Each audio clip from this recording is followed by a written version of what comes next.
Boa tarde. O Trilhas da Democracia está de volta com o sociólogo e jurista português Boaventura de Souza Santos, que organizou junto com Maria Paula Menezes o livro Os Saberes Nascidos nas Lutas, Construindo as Epistemologias do Sul. No programa de ontem, nós dialogamos sobre o livro e hoje nós daremos continuidade a esse diálogo, eh, falando sobre como democratizar a democracia em tempos adversos, caracterizados pela ofensiva da extrema-direita fascista em todas as partes do mundo. Estamos de volta, professor. Estamos de volta, Ademar. O termo democratizar a democracia foi criado por você num outro contexto histórico, em que quando se falava de fascismo social, que é um outro termo também de sua autoria. Estávamos distantes dos governos Donald Trump, estávamos distantes dos 4 anos, do governo Jair Bolsonaro no Brasil, e também, de certa forma, distantes do que vem acontecendo, na velha Europa, né, do avanço da extrema-direita, fascista, neofascista.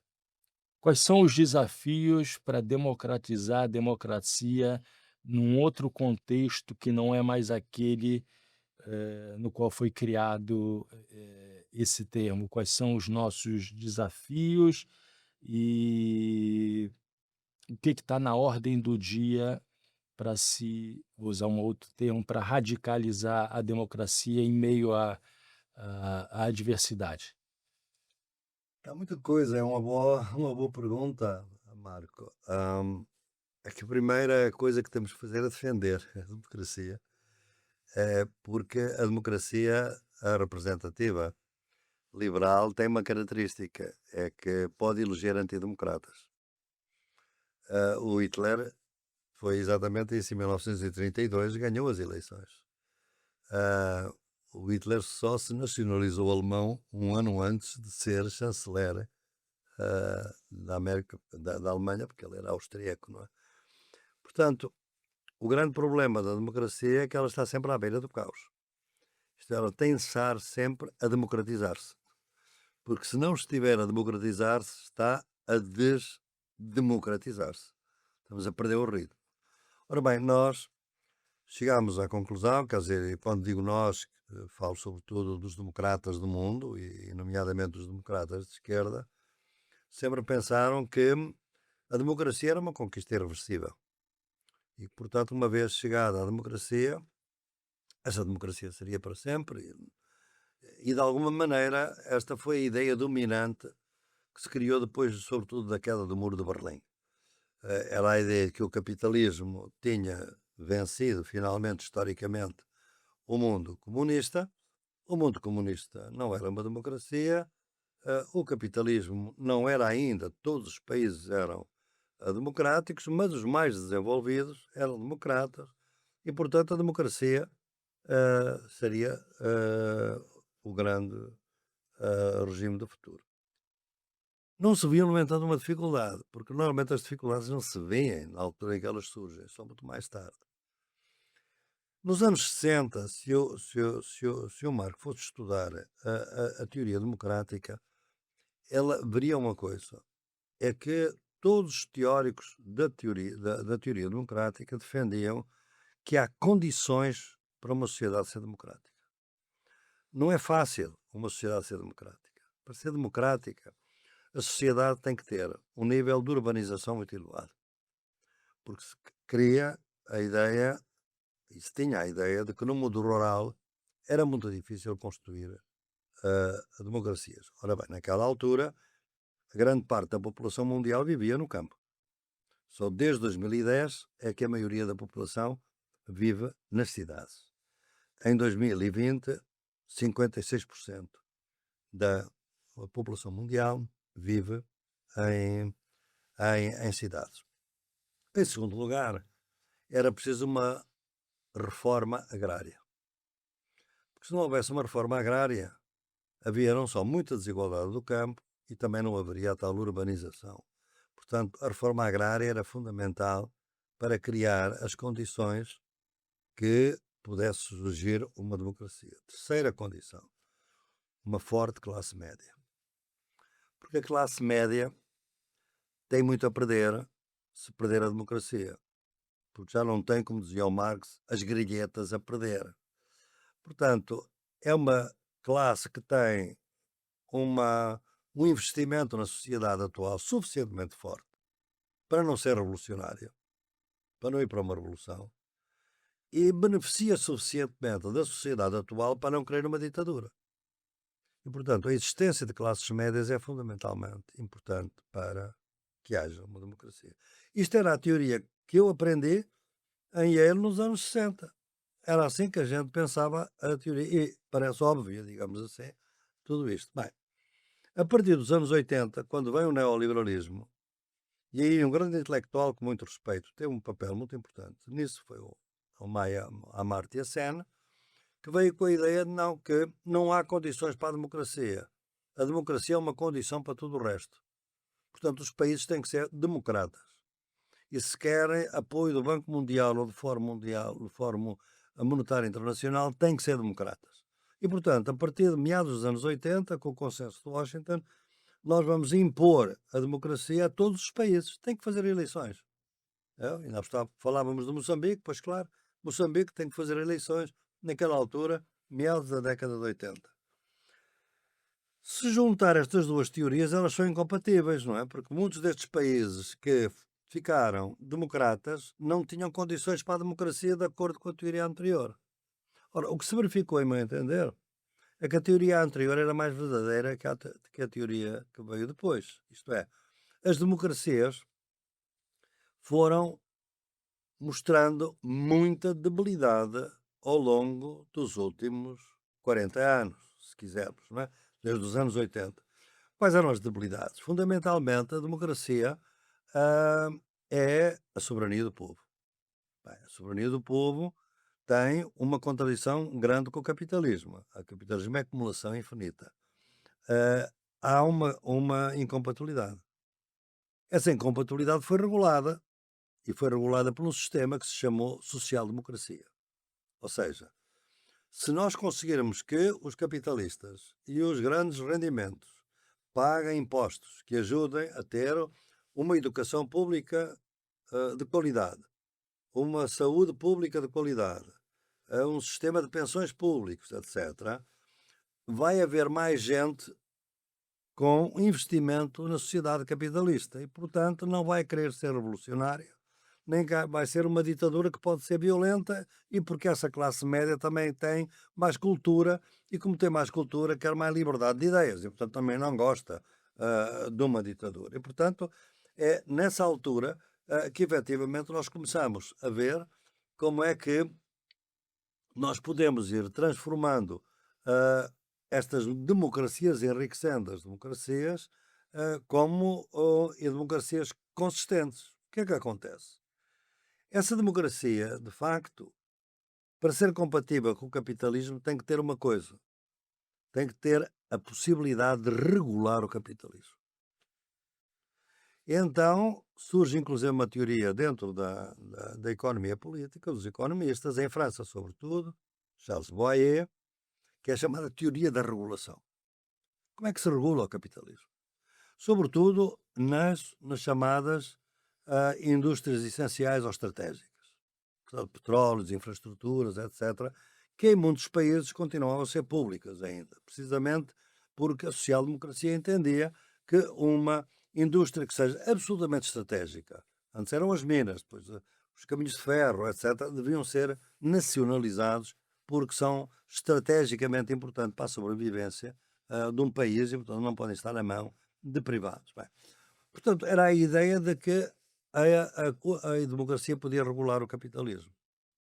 Vem o neoliberalismo, no entanto, a partir sobretudo do consenso de Washington, e vai minando, sem que os intelectuais, sem que os economistas, ou os economistas provavelmente sabendo, não quero ofender ninguém, mas sabendo ou não sabendo, foi moldando a ideia. Não é a democracia que regula o capitalismo, é o capitalismo que regula a democracia. E, portanto, a democracia começou a ser funcional para o capitalismo. Mas se ela é funcional para o capitalismo, por exemplo, os trabalhadores têm muitos direitos, têm demasiados direitos. Então começa a crise da social-democracia, a crise dos direitos sociais. Então começa, por exemplo, a saúde, que era um bem público, começa a ser um bem privado, um negócio. A educação, que era uma educação pública, quando era educação pública, passou a ser educação privada. O sistema de pensões, foi uma das primeiras medidas do Pinochet, foi privatizar. Isto era tão violento, porque era realmente a redução de bens públicos a bens privados, que inicialmente não se podia fazer em democracia. E é por isso que o neoliberalismo é realmente exercido pela primeira vez a sério e plenamente, aonde? No Chile, numa ditadura. Foi preciso implantar uma ditadura para que nessa ditadura se fizesse isso. Isso se fez totalmente.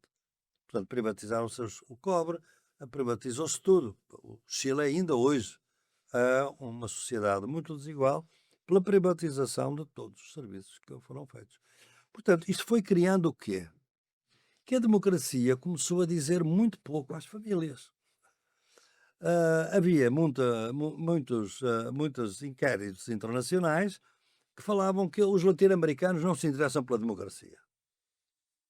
E diziam sempre que os europeus se interessam muito pela democracia. Se hoje for ver as estatísticas, já não é assim.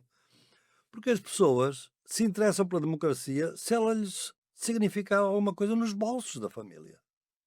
Se houver comida suficiente para a mesa, se houver dinheiro para pagar a renda da casa, para a educação dos filhos, para planear comprar uma casa, que era normalmente a grande ideia da social-democracia, era os operários finalmente poderem planear a família. Por exemplo, um operário de antes não podia planear comprar uma casa, porque ele podia ser despedido de um dia para o outro.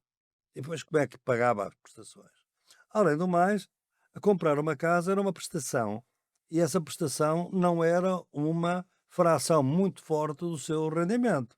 Agora, se o senhor compra uma casa e a fração é tão elevada que depois não fica dinheiro para comer, então já não pode comprar uma casa. Foi o que aconteceu nos Estados Unidos, com a bolha das imobiliárias, as pessoas foram para a rua, não é?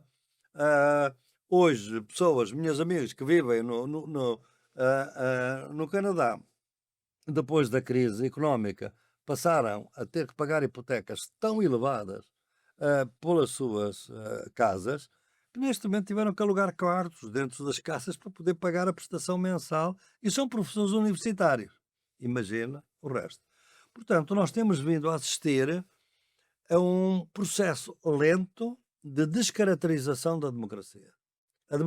A descaracterização das condições materiais que façam com que as pessoas prefiram uma democracia a uma ditadura. Isto tem sido, basicamente. E, com isso, surgiram outras coisas. O capitalismo neoliberal, além de retroceder e erudir os direitos sociais, fez outra coisa. É que quis que os seus representantes começassem a ir para os congressos. E então, uma grande mudança nos Estados Unidos, que foi realmente uma das primeiras, que é a de que pode haver um financiamento praticamente ilimitado das empresas às campanhas eleitorais, como depois tem no Brasil. E então começa o dinheiro a poder entrar na política. Então, praticamente amanhã, uma empresa pode criar um partido. O partido da Amazon.com não deve ser muito diferente que o partido da Igreja Universal. Quer dizer, cada interesse pode criar um partido. Isto descaracterizou completamente os próprios legislativos. Eles deixaram de representar o país, hoje em dia. Portanto, o que é que se foi aqui? E eu termino já. Foi que, na teoria liberal, tinha que haver uma separação total entre o mundo do mercado político, porque a ideia da democracia é que há várias posições políticas. Há o mercado. O senhor é de direita, eu sou de esquerda, eu sou de direita, o senhor é de esquerda. A gente tem as nossas convicções. Há o mercado. Mas é um mercado onde cada um tem as suas convicções. A gente pode votar na nossa posição, mas não compra nem vende. Nem eu lhe posso dizer assim: eu pago-te X e tu passas para a esquerda, ou me dá X e eu passo para a direita. São valores que não se compram nem se vendem, porque são convicções, são opções políticas. E depois há o mercado económico, que é o mercado dos valores que se compram e que se vendem. São as mercadorias. O que é que aconteceu? Os dois mercados foram-se fundindo. E hoje na política tudo se compra e tudo se vende. E temos hoje políticos nos Estados Unidos, no Brasil e certamente em outros países, onde um político é pago para defender uma certa posição. E é muito bem pago.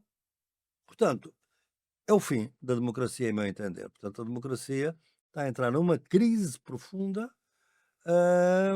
o ponto que neste momento nós nem sabemos bem se já estamos em democracia. Em muitos países, não estou a falar do Brasil, obviamente, estou a falar do problema geral, que é um problema muito amplo, porque o mundo é muito mais amplo que o Brasil, não é?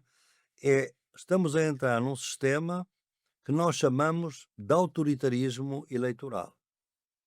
Isto é, pode haver eleições, mas não há democracia. Por exemplo, Narendra Modi na Índia. Tem eleições, mas ele conseguiu de tal maneira uma prevalência do seu partido e é talmente repressivo de outros grupos, chamar aquilo uma democracia é difícil. A Turquia é outro exemplo, a Rússia, outro exemplo, etc, etc. Portanto, pode ser realmente um papel, digamos assim, que pode mostrar que efetivamente nós temos aqui uma situação em que a democracia está em erosão, em crise sistémica, precisamente porque não está a ser capaz de regular o capitalismo, mas está a ser regulada por ele. E ele está a ser cada vez mais selvagem. E por isso mais repressivo. E por isso é que as políticas hoje fundamentais são políticas de repressão, segurança. É por isso que neste momento nós estamos com uma rivalidade enorme que vai dirigir-se a uma terceira guerra mundial. Por isso é que a Europa, de onde é que vem o bem-estar da Europa? O bem-estar da Europa vem do facto de que a Europa, depois da Segunda Guerra Mundial, era defendida pelos Estados Unidos através da NATO e não gastava um tostão em defesa. Agora, a Europa tem que pôr 5% no orçamento. Tem que ser para armas. De onde é que vem esse dinheiro? Da saúde, da educação, etc. Esta é a situação. Diga, Admar, desculpe. Eu demorei um pouquinho de tempo demais, mas ele faz-me perguntas tão complicadas que eu levo um bocado de tempo a explicar. Não, mas é interessante, porque eu acho que vamos continuar no mesmo assunto, mas só para colocar algumas questões para aprofundar. A primeira, quer dizer, além desse esvaziamento democrático que acontece, eu acho que também tem já algum tempo o fato de que você bloqueia a possibilidade da discussão democrática dentro dos espaços nacionais, que é onde você regulamentou a democracia, através de questões que são definidas em espaços supranacionais. No caso da Europa, evidentemente, é a União Europeia, né? Então você coloca lá alguns dos tratados da União Europeia, como Maastricht, etc., eles colocam limites a discussões nacionais. Você não pode, por exemplo, aumentar os gastos, porque você está submetido a uma legislação supranacional. Os acordos de comércio são assim também. Não pode criar empresas públicas porque tem limitação. Então você cria uma institucionalidade supranacional e talvez a FIFA no futebol seja o elemento essencial disso aí, né? A FIFA estabelece, você vai sediar uma Copa do Mundo, não pode tributar a FIFA, Certo. países que proíbem consumo de álcool dentro dos estádios têm que abrir o consumo de álcool, ou seja, você vem com uma legislação supranacional que submete e você no acordo que faz com a FIFA para sediar uma Copa do Mundo, mas a FIFA é só um exemplo, mas a União Europeia funciona desse jeito, a OMC funciona desse jeito, o FMI, o Banco Mundial funcionam desse jeito, impondo regras supranacionais que limitam a tua possibilidade de fazer políticas nacionais Claro. democráticas. Então essa é uma coisa que eu acho que vale aprofundar.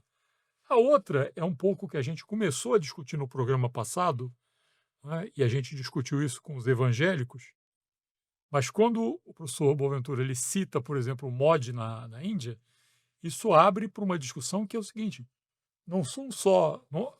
Enfim, essa história da religião e política é uma história antiga, não é à toa que a direita europeia normalmente se chama Claro, democracia cristã, claro. né? Já tem um rótulo religioso.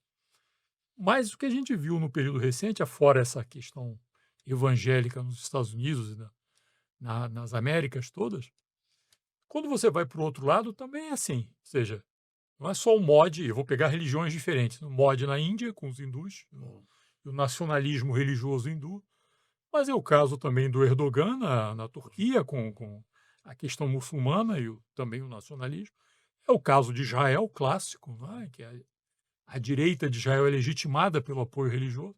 E por aí vai, só para pegar três casos de religiões diferentes. Então também tem essa entrada pesada da religião sustentando um, um, enfim, posições tradicionais de direita que acabam misturando cultura, mas também economia, né? E que desequilibram essa disputa tradicional dos valores, que os valores a gente entende como os interesses dos grupos sociais. Só que os grupos sociais, o nosso entendimento tradicional, era muito mais ligado a questões muito mais objetivas, ligadas a interesses econômicos, disputas distributivas, etc. E agora você entra por fora com essa questão religiosa que contrabalança, digamos, o fato de que a maior parte da sociedade é de pobres e, portanto, numa democracia, quanto mais democrático o país, mais os interesses dos mais pobres ia se impor aos mais ricos, né? E isso ia fazer, no final das contas, políticas distributivas. Se você entra com outros elementos nessa discussão, você altera essas possibilidades da democracia de trabalhar essa questão distributiva. Então, eu queria colocar essas duas questões, tanto do ponto de vista de você desnacionalizar a democracia e impor regras supranacionais que acabam limitando as possibilidades democráticas. Nisso daqui eu não posso me meter, senão eu tenho que romper com um acordo, ou para poder fazer isso, eu tenho que sair da União Europeia, ou eu tenho que me desvincular da OMC, enfim.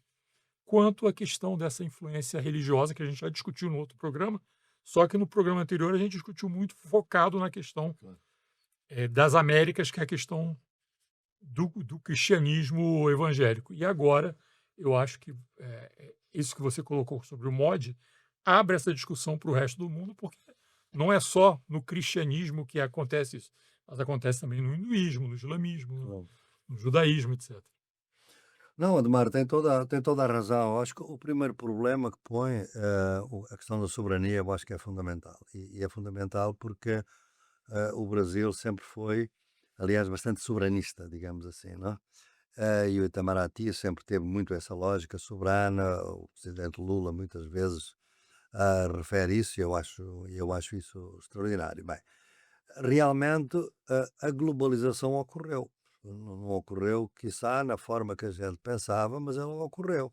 Ocorreu porque criaram-se realmente corpos transnacionais.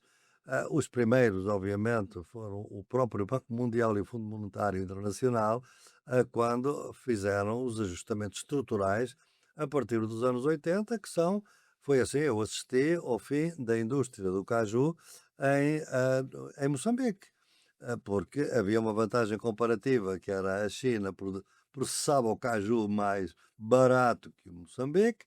Logo, Moçambique podia produzir o caju, não podia processar. Como não podia processar, foi o fim da indústria do caju. Pronto, esta ideia das vantagens comparativas foi o fim, era uma globalização, foi o fim de tudo. A globalização que houve foi de outro tipo. Por exemplo, na União Europeia ela teve muitas formas, vamos ver como é que serão a dos BRICS, não é? Porque na União Europeia é realmente a chamada soberania partilhada, não é?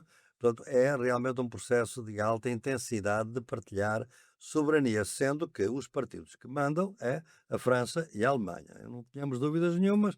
E a União Europeia foi criada para quê? Para impedir que a Alemanha voltasse a fazer guerra. Os europeus têm um medo horrível dos alemães. E agora veja que a Alemanha se está a armar e que o Merz diz que em 5 anos será o exército mais forte da Europa. Qualquer europeu que se preze está cheio de medo que os alemães voltem a ter esse grande exército, não é? Ora bem, o que é que aconteceu? Aconteceu o seguinte, é que quando o neoliberalismo, nos anos 80, consenso de Washington, etc., quer entrar na Europa, a Europa tem a União Europeia. A União Europeia é muito diversa de país para país e tem países de social-democracia que são muito hostis ao neoliberalismo. Os países nórdicos, por exemplo, a própria Alemanha, Portugal, a Espanha, depois da Revolução, etc. O que é que eles vão fazer?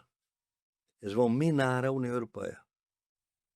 Então, os lobistas, se o senhor for a Bruxelas, são centenas e centenas de lobistas, isto é, de grupos de pressão, das empresas norte-americanas, das empresas europeias, das empresas indianas, que procuram fazer valer os seus interesses juntos do Parlamento Europeu e juntos da União Europeia. E, portanto, muitas das diretivas da União Europeia são nitidamente neoliberais. Por exemplo, toda essa questão da limitação de 60% do déficit do PIB no orçamento é uma imposição da União Europeia. As regras orçamentais, os países europeus não só deixaram de ter uma política monetária, mas também deixaram de ter uma política orçamental, de alguma maneira. Portanto, criaram limitações muito grandes. E essas limitações, a certa altura, são a uma segunda onda. A primeira onda é a onda do neoliberalismo, que é sempre imposto pela União Europeia. Não é os Estados, digamos assim, são limitações que são postas ao Estado. Depois são os interesses dos Estados Unidos, que entram quando? Entram em 2003, com a guerra do Iraque, em que o comissário, o presidente da Comissão Europeia, chama-se Durão Barroso, é um português. E em bandeira e arco e diz as coisas maravilhosas para a invasão do Iraque, sabendo que era uma mentira, não havia armas de destruição massiva, mas era a ligação da Europa total aos Estados Unidos. Sabe o que é que ele faz hoje? É o presidente internacional da Goldman Sachs. Portanto, eles pagam muito bem. Vai ver qual vai ser a função da Ursula von der Leyen quando sair da União Europeia. Eles pagam bem, não é? Mas é essa, obviamente, a fidelidade. E neste momento, a União Europeia esteve sujeita aos interesses dos Estados Unidos. Já não são os interesses da globalização. São os interesses da antiglobalização dos Estados Unidos. Foi, por exemplo, fazer explodir os pipelines para que a Europa não tivesse o gás e o petróleo da Rússia e passasse a comprar aos Estados Unidos por 5 vezes o preço. Não é? E é por isso que a Alemanha está estagnada, economicamente. Portanto, houve aqui toda uma manifestação de que os impérios, quando declinam, não querem declinar sozinhos. Portanto, a União Europeia está a declinar exatamente junto. Um dos livros que vou apresentar amanhã chama-se O Fim da Europa como a Conhecemos. A Europa está a declinar, é uma questão de inércia. Levará talvez anos, décadas, mas ela vai desaparecer eventualmente, porque ela não vai poder ser o que é que os senhores se habituaram, e eu também me habituei, porque sou filho depois da guerra, a ver na Europa, porque era um continente que não pagava praticamente nada para a defesa. Portanto, neste momento, atrelado aos interesses dos Estados Unidos, que é o império declinante, é bem provável que a Alemanha, a Europa, venha a importar os problemas dos Estados Unidos. E está a importá-los de alguma maneira. A questão da imigração, neste momento, qualquer força de direita na Europa só tem um tema, é os imigrantes. Em Portugal, a extrema-direita, na França, na Espanha, parece que são os imigrantes, quando a Europa não é possível sem os imigrantes. Quer dizer, nenhuma daquelas pessoas, se fosse posta a pensar, vamos mandar embora os imigrantes, acabava o país atualmente, quer a Suíça, qualquer destes países. Portanto, esta é a questão de uma soberania que foi feita para aumentar o bem-estar e uma perda de soberania, que neste momento, a perda de soberania foi para aumentar o bem-estar, mas neste momento está a dar exatamente o efeito contrário, que é aumentar o mal-estar dos cidadãos. A parte evangélica, a parte da religião, essa foi a coisa mais perversa que entrou na política, a meu entender. Porquê? Porque a religião não negocia. A religião é nós e eles. É o inimigo. A religião sempre foi, embora nós tivéssemos lutado, eu abandonei a religião aos 22 anos, católico, por uma razão simples política, porque a religião portuguesa, a Igreja Católica Portuguesa era muito reacionária e muito pró a ditadura, digamos assim, e pró colónias, digamos assim. Mas, mas não sou um ateu, sou um agnóstico e trabalhei muito com a teologia da libertação, escrevi um livro, Se Deus Fosse um Ativista dos Direitos Humanos, que sempre me interessou bastante esta questão. Agora, o que eu nunca não estive, e agora estou bastante atento, é a utilização da política, da religião como política, porque aquela é uma das instrumentos, e o Marcos sabe bem, porque conhece o meu trabalho, da linha abissal, isto é, entre nós e eles, entre os humanos e os sub-humanos. Quer dizer, os israelitas tratam os palestinianos de Gaza como sub-humanos. A linha abissal é a linha entre o humano e o sub-humano. Modi torna os muçulmanos da Índia, que são 20% da Índia, em cidadãos de segunda classe. O Erdogan não é um radical islâmico, não é, porque o senhor tem ao pé dele, inclusivamente, mulheres que estão sequer descobertas e tudo, mas é evidente que tem mão firme no partido para ser o tal eleitoralismo, o tal autoritarismo eleitoral. E a ter hoje um papel muito importante como potência, inclusivamente económica, não é? Portanto, nós temos várias formas em que os partidos estão a usar a religião para poderem prevalecer-se, sobretudo, criar nacionalismos excludentes. Porque o nacionalismo indiano hoje é excludente, o de Israel é excludente. É preciso ver que vivem em Israel não só muita gente de diferentes cores, que são todos judeus, mas também vivem alguns palestinianos, alguns árabes, que são cidadãos de segunda classe dentro de Israel.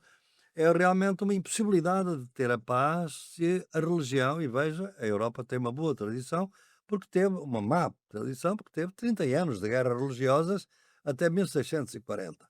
E é nessa altura que surgem os Estados para dizer assim, o Estado, cada um tem a sua religião privada e cada um pode ser, mas publicamente somos todos cidadãos. Bem, neste momento já não é assim, porque realmente a religião está a entrar na vida pública e na vida política. E isto vai ter consequências. Eu sou um político, mas se aquele outro político for da minha religião, eu talvez tenha dúvidas em tratar aquele indivíduo em termos estritamente políticos, porque ele é da minha religião. Eu penso que tendes agora um problema concreto com o novo nomeado para o Supremo Tribunal Federal, pelo Messias, evangélico. Tem um evangélico proeminente na prisão. Como é que isto vai lidar politicamente? Como é que este conflito se vai lidar? Estou curioso, não sei, não faço ideia. Eu não o conheço pessoalmente, não é? De maneira nenhuma. Conheço um pouco a sua trajetória política. Mas quando a política e a religião se misturam, nunca é bom para a democracia. Portanto, eu penso que é outro elemento de desdemocratização. Estamos a perder democracia. É a política cada vez mais a estar na frente, porque a política é uma das formas identitárias, não é a única. Há muito identitarismo também de género e de raça, etc., que está a dividir a esquerda, que está a fazer suicidar a esquerda e que a direita vai ganhando terreno em várias partes, não é? De modo que isto é uma situação que realmente, como dizia o Marco, já não é, e essa é uma boa questão, Marco. Eu tenho dúvidas, tenho que pensar muito sobre isto, porque quando eu lancei o conceito de socialismo social, ou societal, era assim: as democracias são uma ilha de democracia num arquipélago de despotismo.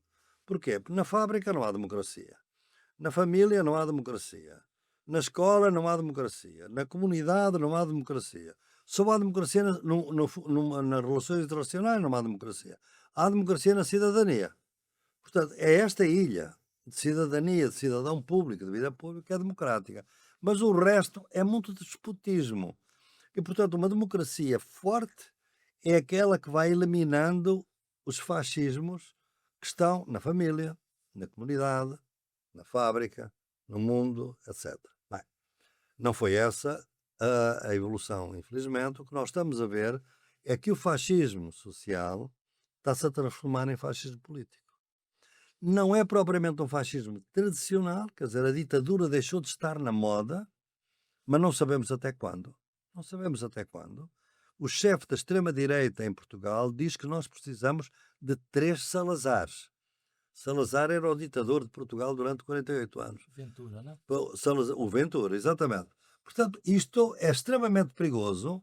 O fascismo societal pode transformar-se, pode ser o caldo de cultura para um novo fascismo. Pode ser uma ditadura ou pode ser este autoritarismo eleitoral que permite que o cidadão, de vez em quando, eleja, de vez em quando tenha a esperança que o líder vai ser diferente, mas é sempre o mesmo, ou é sempre da mesma linha, ou então são líderes diferentes, mas com a mesma política. Claro que há sempre inovação. Os Estados Unidos é um bom exemplo. O Partido Democrático deixou o Trump chegar ao poder porque o Partido Democrático praticamente não se distingue do Partido Republicano, até agora, e era financiado pelo mesmo dinheiro. Grande parte do dinheiro judaico do EPAC, só realmente tanto financia um como financia um outro. E, portanto, talvez agora mais o republicano, não é? Mas, entretanto, estão a surgir os democratas socialistas. E uma coisa que nós nunca podíamos imaginar é que nos Estados Unidos está a surgir o socialismo municipalista. Não é possível a nível do Estado, mas a nível das prefeituras, dos Coincido da municípios. eleição Exatamente. em Nova York. Nova Iorque, Minneapolis, na Virgínia, tem vereadores socialistas e prefeitos socialistas. Curiosamente, as duas grandes cidades onde está concentrado todo o capital internacional, o capital financeiro global, que é a City de Londres e a City de Nova Iorque, são liderados por 2 prefeitos muçulmanos. As contradições da história. Professor, eu queria falar um pouco agora sobre o cenário brasileiro, Aham. mas tendo como referência essa ideia de autoritarismo eleitoral. Se a gente pensar apenas nos 4 anos do governo Bolsonaro, eu diria, seria a tipificação desse conceito de autoritarismo eleitoral. Mas eu refleti aqui sobre outras formas de autoritarismo eleitoral que não passem apenas, exclusivamente, pela eleição de um presidente da República, como Bolsonaro. Essa realidade do governo Lula, que conta com uma minoria no parlamento, na Câmara dos Deputados, que gira em torno de 130 deputados, Mas, no máximo. máximo, não é? Ou seja, um quarto, entre 1/3 e 1/4 do conjunto de deputados. E não há nenhum sinal de que esse quadro vai ser revertido nas eleições do próximo ano, né? Pelo contrário, né? O que se pensa é que essa minoria se estenda também para o Senado Federal, ou seja, que a extrema-direita, nas próximas eleições, consiga fazer crescer o número de senadores, o que vai fazer com que não aconteça o que vem acontecendo há algum tempo nessa atual legislatura, né? Que são projetos aprovados na Câmara dos Deputados que, quando chegam no Senado, são modificadas ou são arquivadas, não é? Ora, caso Lula seja reeleito para um quarto mandato no próximo ano, nós teremos esse quadro de autoritarismo eleitoral. Estou me apropriando dessa ideia. Um quadro de autoritarismo eleitoral que vem, digamos, do campo legislativo, né? Então, isso, nessa correlação de forças entre um governo que se pretende reformista, né, e um parlamento cada vez mais conservador em todos os campos, conservador no campo social e econômico, conservador no campo dos valores, né? Essa correlação de forças tende a, se não equilibrar, pender para uma possibilidade de neutralização, e vou usar um termo que é muito utilizado pela extrema-direita, Uhum. inclusive pelos aparatos coercitivos, né, neutralizar o adversário. Então, num possível quadro como esse, lógico, é muito fácil falar do passado ou do que está acontecendo agora. Eu estou querendo, puxar uma reflexão sobre as tendências, as perspectivas. Como seria uma situação como essa e quais seriam as alternativas? E aí eu acrescento um novo elemento, né. A gente pode pensar que a alternativa seria a mobilização popular, mas nesses 3 anos de governo Lula, eu só consigo me lembrar de uma mobilização popular que tenha realmente causado impacto, que foi a reação à PEC, a chamada PEC da bandidagem, né. Nós não vivemos numa conjuntura de fluxo dos movimentos, de rua, populares, seja lá o nome que se der a isso. A pergunta não é o que fazer, né, mas como é que é possível pensar, então, essa nova modalidade de autoritarismo eleitoral que passa por um fortalecimento dessas forças conservadoras no parlamento, só que num governo de caráter, presidencialista? É uma excelente questão, Marco, e essa questão é mais complicada, todavia, porque ela não é, parece estamos a discutir no âmbito nacional, mas ela não é uma questão simplesmente nacional. Ela hoje tem forças internacionais que a estão a condicionar muito grande. Eu penso que está-se a dar uma partilha da América Latina, como se deu a partilha da África no século XIX, e essa partilha da África agora já não é como era na América, como a partilha da América Latina não é como era da África. Era a doutrina de Monroe, que a Europa não tem que meter aqui o bedelho, não tem nada a ver, porque a América é dos americanos. Agora, a América dos americanos não é da China. E, portanto, nós estamos a assistir a uma política de intervenção dos Estados Unidos dentro do continente que não era normal. Isto é, ela sempre existiu. A gente viu que foi o Chile, obviamente, mas era sobretudo a América Central, os países que foram menos desenvolvidos, Costa Rica, Guatemala, Honduras e El Salvador, que foram os países onde a influência foi mais dura. Claro, aqui também tivemos 1964. Mas depois os países tentaram reconstruir-se, seguir as suas vias, etc. A Venezuela, a Colômbia, a Argentina, o Chile, etc. O que é que nós estamos a assistir? Estamos a assistir a uma política de desestabilização. A política de desestabilização está a ter duas formas. A primeira forma é a invasão, que é uma coisa que a gente já pensava que já não existia mais. Eu assisti à invasão de Granadas que era uma ilha pequena, digamos assim. Eu estava nos Estados Unidos na altura. E, portanto, agora é a invasão da Venezuela. E realmente a coisa não se sabe muito bem o que é que vai acontecer. Temos uma história do faroeste, praticamente, que nós não contávamos. É pôr dinheiro a prémio, a cabeça do líder a prémio, com milhões de dólares. Quer dizer, isto só nos filmes de faroeste é que se fazia. Portanto, há aqui uma intervenção grosseira, extremamente perigosa. Até porque se ela ocorrer na Venezuela, tem um impacto imediato na Colômbia, devido aos refugiados cruzados da Colômbia para a Venezuela e da Venezuela para a Colômbia. Não é? É uma história muito complexa. Não é? E temos uma segunda forma de instabilidade, que foi experimentada agora, em 15 de novembro, no México, onde uma ministra que tem 62% vê nas ruas a chamada geração Z, que depois o governo no Nepal, que depois esteve na Filipinas, esteve na Tanzânia, etc., que são a nova forma das revoluções coloridas, que pediu pura e simplesmente a renúncia de Cláudia Sheinbaum, apesar de estar com 62% de aprovação. Portanto, porquê? Porque a Cláudia Sheinbaum estava a ter uma posição de enfrentamento aos Estados Unidos e enfrentamento aos ricos. Por exemplo, um imposto especial para os super ricos. E então eles conseguiram facilmente identificar quem é que esteve por detrás desse movimento. Eram jovens, sem dúvida, estavam na rua, mas quem é que lhes estava a pagar? Onde eram as contas da internet? De onde é que vieram? E eles conseguiram fazer um rastreio relativamente sofisticado do que eram, e que eram os super ricos do país e a influência dos Estados Unidos. Portanto, há uma política que visa fundamentalmente o seguinte: travar o poder da China na América Latina, como se travou na Europa. A China tem a energia elétrica portuguesa é chinesa. Tudo isto antes da guerra.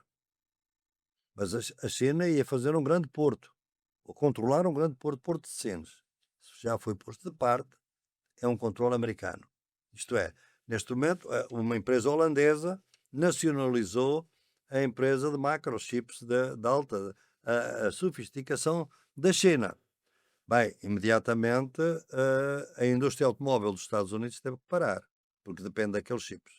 Portanto, há limites agora, devido a esta organização da produção, para tudo isto, mas há uma tentativa de parar a China.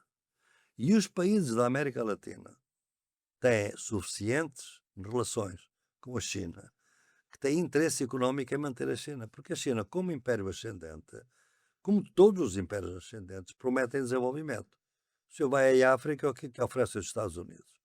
Oferecem bases militares. A China oferece hospitais, pontes, estradas, etc. É a mesma coisa aqui. Ora bem, portanto, nós estamos com uma partilha de América Latina. Os dois países que estão na calha, a meu entender, para 2026, é a Colômbia, que tem eleições, e o Brasil, que tem eleições. Não tenho dúvidas que essa instabilidade vai ser criada. E agora, daqui a menos de um mês, o segundo turno nas eleições No Chile. Bem, e no chilenas. Chile é quase certo, não sei também, como digo, o sociólogo não faz boas previsões, mas é muito difícil que a Janete Rara ganhe as eleições.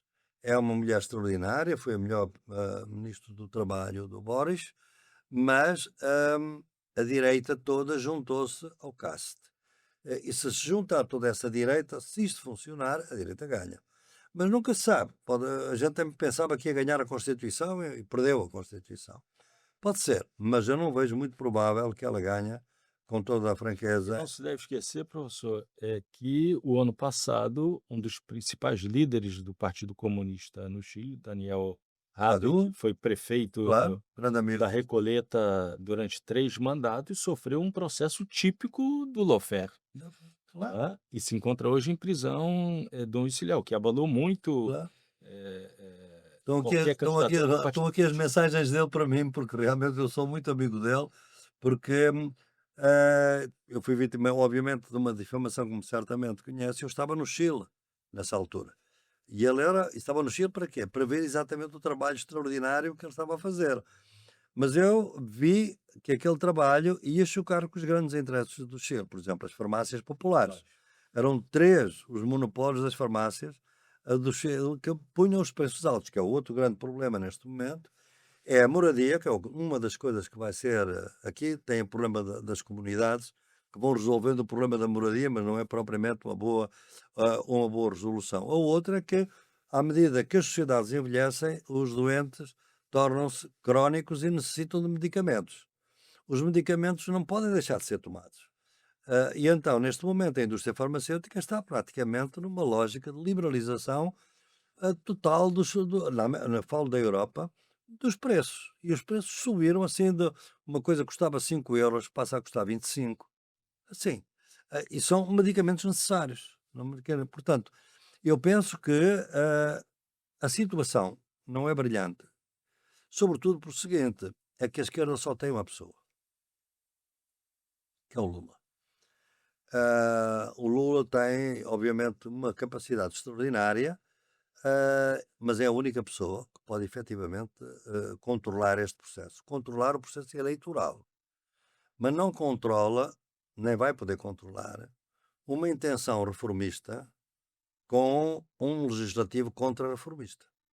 Porque o choque vai ser total. Como já está a ser neste momento. Muitas das políticas que o Lula tinha prometido não as pode fazer, obviamente. Teto de gastos, uma série de coisas que criaram realmente muitos problemas.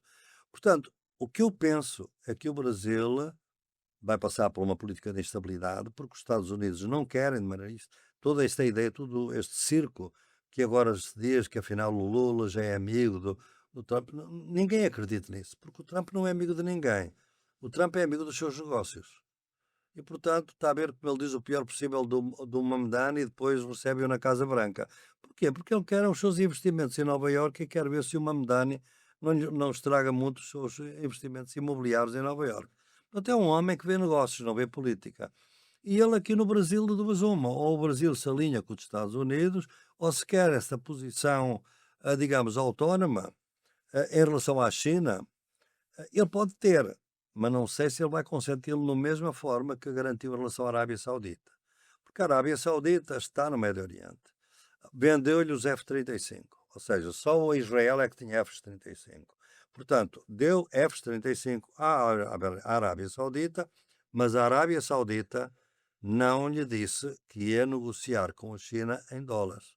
E todo o negócio já é feito na moeda árabe e em yuanes, porque a Arábia Saudita quer entrar, de facto, para os BRICS.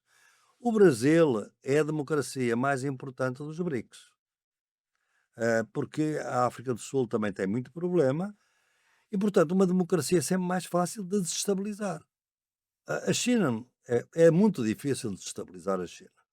Muito difícil. A Índia está numa fase de autoritarismo eleitoral. Vai também ser fácil, uma mistura de religião e política que o senhor não tem aqui. É religião e política, não é? Aqui é uma democracia que tem uma grande vitalidade, mas a sua vitalidade também é a fraqueza.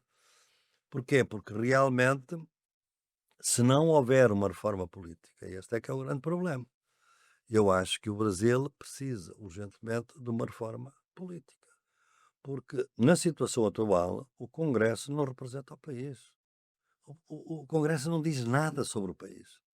É uma cambada de pessoas, cada uma a defender os seus interesses, com um sistema completamente anómalo de emendas, que eu não vejo em nenhum outro país desta forma, que cada um vai buscar o máximo que pode para levar para os seus, para ser eleito por aqueles, que não tem uma concepção nacional, em meu entender, precisava de uma reforma política que realmente fosse neste sentido. O mercado político é este, o mercado económico é este. E temos que manter. A democracia brasileira, neste momento, é extraordinário, porque nas democracias são três grandes poderes, não é? O poder legislativo, o executivo e o judiciário. O que é que fez o neoliberalismo? Primeiro desvalorizou o legislativo. Depois passou para o executivo. O executivo em muitos países passou a ser o que governa e o legislativo, aliás, vê-se isso na Europa muito claramente. Não quer dizer aqui no Brasil que seja. E depois passou do executivo para o judiciário, que é o único órgão de soberania que não é eleito. A democracia brasileira, neste momento, é o STF, que está a garantir uma coisa extraordinária, mas só quem não pensa é que não pensa que esta força também é uma fraqueza. Porque eu assisti ao que era o Tribunal Supremo dos Estados Unidos, era a fonte de toda a liberalização da sociedade norte-americana. Hoje é o contrário, precisamente porque o Trump conseguiu lá meter quem queria, não é? Portanto, qual vai ser o futuro do STF? Qual vai ser o futuro do Parlamento? Eu penso que é preciso uma reforma política. E eu temo que, de facto, o presidente Lula, e esse é o meu temor, espero bem que esteja enganado, ultimamente nestas coisas eu prefiro estar enganado, não é?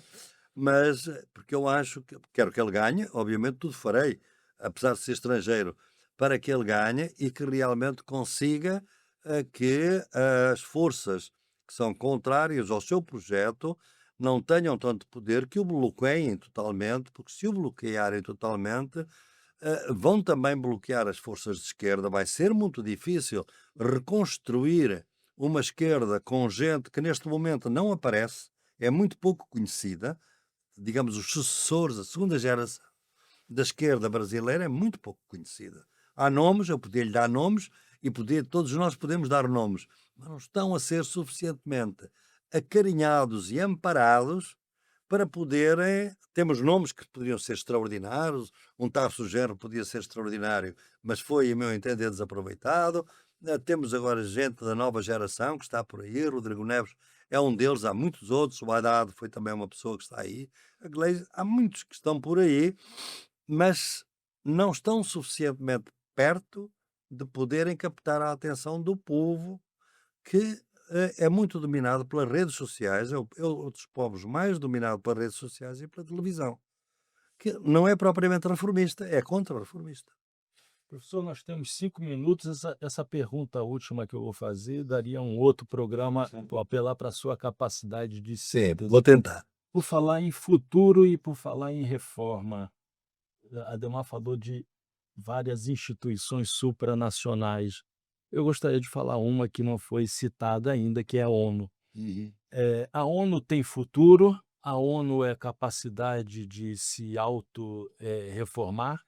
Existe alguma possibilidade de construção de uma outra organização transnacional que seja suficientemente capaz para impedir massacres como cometido contra o povo palestino pelo Estado de Israel? Resposta breve, não. A resposta mais, que se me dá mais 1 minuto, é 1 minuto que eu tenho, não. 5 minutos. 5 minutos? Então dá um bocadinho mais. Não, veja o que aconteceu com a Sociedade das Nações. A Sociedade das Nações não conseguiu resolver, obviamente, o problema da guerra, e em 1936 Hitler sai, ele entrou, a Alemanha foi admitida na Sociedade das Nações depois da derrota da Primeira Guerra Mundial, foi em 1926, e 10 anos depois o Hitler, eu não preciso disto. Bem, o Trump está a fazer das Nações Unidas uma das duas coisas. Ou elas fazem o que eu quero, ou então eu não quero as Nações Unidas. Portanto, não pago, não compro, não tiro. Se o secretário-geral fizer alguma coisa que o Trump não gosta, ele tira-lhe o visto e ele não entra em Nova Iorque. A situação é esta. E eu conheço o António Guterres, não é um homem propriamente de coragem, digamos assim. Nós precisávamos agora de um Kofi Annan, talvez fosse uma melhor opção neste momento. Portanto, eu penso que as Nações Unidas não têm futuro, sobretudo da última resolução, depois de tanta resolução que Israel nunca cumpriu acerca dos dois Estados, aceitarem uma situação que vai submeter o povo palestiniano a uma situação de protetorado, de um protetorado económico, a tal Riviera deles, que não tem nada a ver com o povo palestiniano e que vai continuar e vai acabar com a Cisjordânia. Portanto, o facto das Nações Unidas foi, digamos assim, um pecado, não é um pecado original, é um pecado final. A partir de agora, ninguém pode ter confiança nas Nações Unidas, elas só aceitam aquilo que os Estados Unidos querem. E os Estados Unidos estão na mão de alguém que é uma personalidade extremamente problemática, no mínimo, para todo o mundo. Portanto, eu prevejo que possa começar a aparecer um ou outro país que sai da ONU. Os BRICS podem não sair da ONU, mas criar o seu próprio sistema de resguardo. Os BRICS são a nossa arma contra uma guerra, Terceira Guerra Mundial. Não são uma arma contra o colapso ecológico, e não vão fazer nada, mas são uma arma contra a guerra. Bem, os BRICS podem ser a instituição que, sem substituir a ONU, pode, no entanto, permitir que a ONU continue aí absolutamente desprezada, sem nenhuma eficácia. Ela está hoje desrespeitada depois desta última resolução, porque realmente no século XXI aceitar uma recolonização da forma como está a aceitar, sem a autodeterminação dos povos. Perante esta situação, não sei se ela vai desaparecer, vai ser cada vez menos relevante. A minha esperança, com todos os limites, são os BRICS, que possam ser uma estrutura que, paralelamente às Nações Unidas, vai permitindo que as relações internacionais ainda se façam sem o recurso à guerra. E, portanto, ela pode ficar, mas não é as Nações Unidas que o senhor conheceu e que eu conheci, que era realmente a ideia de garantir uma paz eterna pela dissuasão. Ela realmente tomou um partido neste momento de um país, ou de dois países, que é Israel e os Estados Unidos, em que um dos presidentes não pode sobrevoar todos os países porque tem um mandado de captura, e o outro é o Sr. Trump, que também é uma pessoa altamente problemática. O facto das Nações Unidas terem vindo a sufragar esta ideia foi para mim uma certidão de óbito das Nações Unidas. Professor Boaventura, muito obrigado. Obrigado, eu. Ademar. Obrigado, Marco. Tomara, tive muito gosto. Ademar, muito obrigado. Nós chegamos ao fim dessa segunda entrevista, esse segundo programa de uma entrevista de 2 horas com o professor Boaventura de Souza Santos. Vou repetir o que eu disse no início, que permanece sendo uma referência intelectual e política no campo da esquerda democrática. O Trilhas da Democracia volta na próxima semana, sempre aos sábados, às 17 horas, e aos domingos, às 15 horas. O Trilhas da Democracia fica por aqui contra a política de cancelamento. Grande abraço a todos e a todas.